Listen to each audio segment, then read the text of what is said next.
వివాదము మొదలైన వెంటనే దాన్ని విడిచిపెట్టడము నేర్చుకొని మనము అక్కడి నుంచి తప్పుకోవడము చాలా అవసరమని దేవుడు మాట్లాడుతున్నాడు. హల్లెలూయా.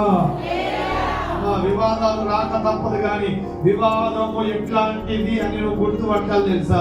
నీటి ఊట లాంటిది. చిన్న మాటే, చిన్న విషయమే, దాన్ని తొప్పుకుంటూ వెళ్తావంటే, దాన్ని అనుకుంటూ వెళ్తావంటే, చాలాసార్లు అంటాం మన భాషలో, దాన్ని వల్లించుకుంటూ వెళ్తావంటే ఏమైతే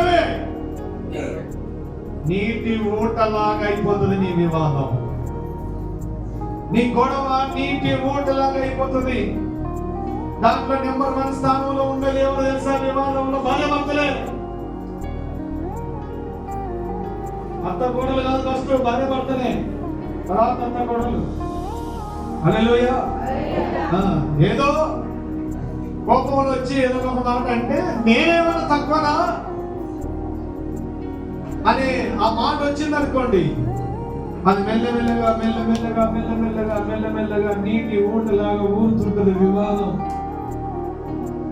నువ్వన్న సక్కగా నువ్వన్న నోరు మూసుకొని కానీ గంట సేపు మీ ఇంటికన్నా పోయి కావాలి, ఆయన బట్టి తీసుకొని బయటకన్నా పోయినా 15 నిమిషాలు 20 నిమిషాలు వేయించిన తర్వాత అంతా సత్యం అవుతుంది. హల్లెలూయా.